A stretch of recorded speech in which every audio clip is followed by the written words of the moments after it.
Bismillahirrahmanirrahim. Assalamualaikum warahmatullahi wabarakatuh. Selamat datang kembali di serial Syekh Menjawab. Bagaimana keadaan teman-teman sekalian? Insya Allah sudah sampai puasa ke 6.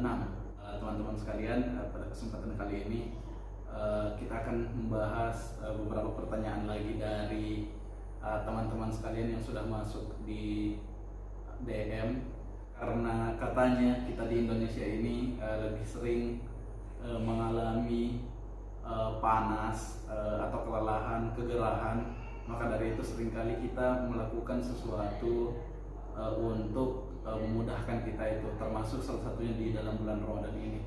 Ketika melaksanakan puasa kita merasa kegerahan, kita melakukan mandi berkali-kali, bahkan melebihi batas kewajaran. Nah, itu biasa dilakukan oleh anak-anak, bahkan mungkin remaja dan sebagian besar orang dewasa, untuk mungkin mempermudah dia dalam melaksanakan ibadah puasa ini. Nah, terus kemudian yang ditanyakan apa?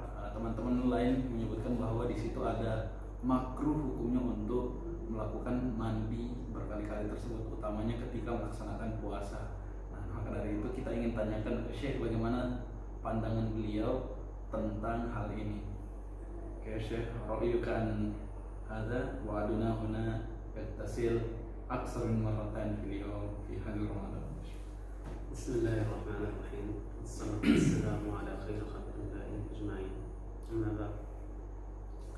النبي عليه الصلاة والسلام عندما كان يعلم أصحابه الوضوء ويعلمنا معه يقول لأصحابه وبالغ في المضمضة والاستنشاق ما لم تكن صائما، يعني اغسل كما تريد ومبالغة في الاستنشاق والمضمضة كما تريد إلا أن تكون صائما.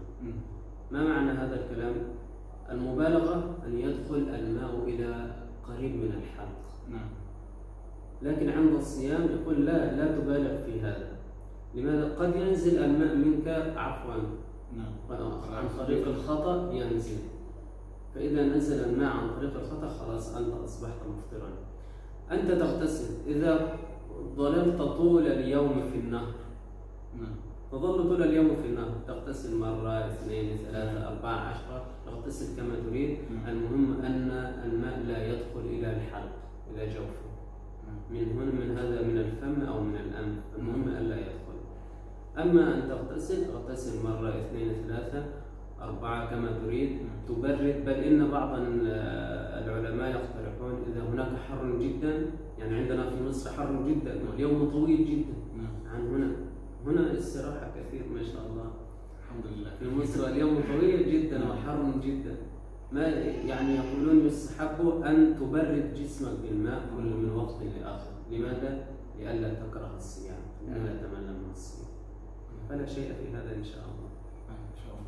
Baiklah, itu tadi penjelasan dari Syekh tentang bagaimana kita di Indonesia ini biasa melakukan mandi berkali-kali dalam sehari untuk memudahkan kita dalam berpuasa. Tadi dijelaskan bahwa Nabi ketika mengajarkan wudhu kepada sahabat-sahabatnya, beliau mengajarkan kita untuk mencuci mulut dan istinsyak sampai di tenggorokan, boleh dilakukan kecuali dalam keadaan puasa.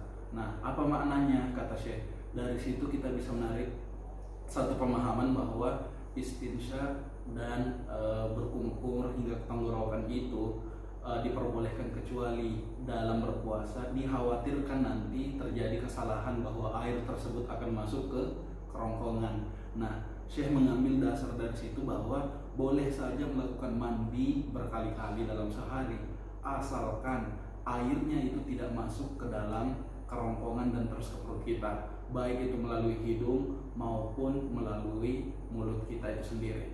Nah, bahkan Syekh kemudian tadi menambahkan, ketika di Mesir sebagian besar ulama menganjurkan karena suhunya panas, udaranya panas, kegerahan di sana itu melebihi kondisi saat di Indonesia, makanya dibolehkan untuk tubarid nafsah, mendinginkan badan. Nah, salah satunya caranya untuk mendinginkan badan yaitu mungkin saja dengan mandi tersebut.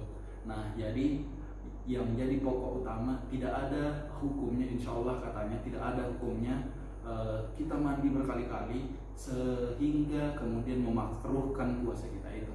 Tapi ada hal yang perlu diperhatikan ketika melakukan mandi tersebut. Jaga agar supaya air tersebut tidak masuk melalui kerongkongan kita, bahkan mungkin melalui hidung kita. Nah, itu sedikit penjelasan tentang mandi itu. Penafal apa? خلاص نحن نريد فقط أن نذكر أنه إذا ينزل الماء إلى هنا عليه أن يمسك بقية اليوم، لا يقول خلاص الماء نزل إلى بطني عن طريق الخطأ فأنا خلاص أذهب إلى الطعام والشراب وأنا مفطر. لا، يجب أن يمتنع حتى صلاة المغرب ثم حتى صلاة المغرب ثم بعد رمضان يعيد لهذا اليوم مرة تبدل. نعم يبدل، لكن لا يجوز له أن يأكل حتى إذا نزل عن طريق الخطأ هو أصبح مفطر، لكن يعيده بعد شهر رمضان، لكن لا يجوز له أن يأكل ويشرب. Oh baiklah, itu tadi ditambahkan sama Syekh, ketika kita melakukan mandi tersebut kemudian kita tidak sengaja menelan air tersebut terus kemudian masuk ke kerongkongan kita dan terus ke perut kita, tidak serta-merta kita juga setelah itu merasa bahwa oh puasa saya telah batal. Tidak serta-merta kita boleh langsung makan sampai kemudian tiba maghrib. Nah, di sini saya menyebutkan bahwa ketika air tersebut masuk, kita paham bahwa puasa kita telah batal pada saat itu. Akan tetapi kita harus tetap menjaga untuk tidak makan hingga maghrib dan kemudian mengganti puasa tersebut setelah nanti bulan Ramadan selesai. Sebab apa? Itu dihitung sebagai hutangnya kita karena telah melakukan kesalahan dan harus mengganti puasa tersebut setelah bulan Ramadan.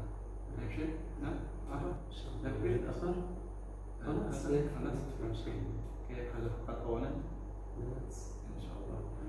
Ya, mungkin itu sedikit penjelasan mengenai kebiasaan kita di sini untuk mandi berkali-kali dalam sehari ketika melaksanakan puasa untuk memudahkan pelaksanaan ibadah kita itu.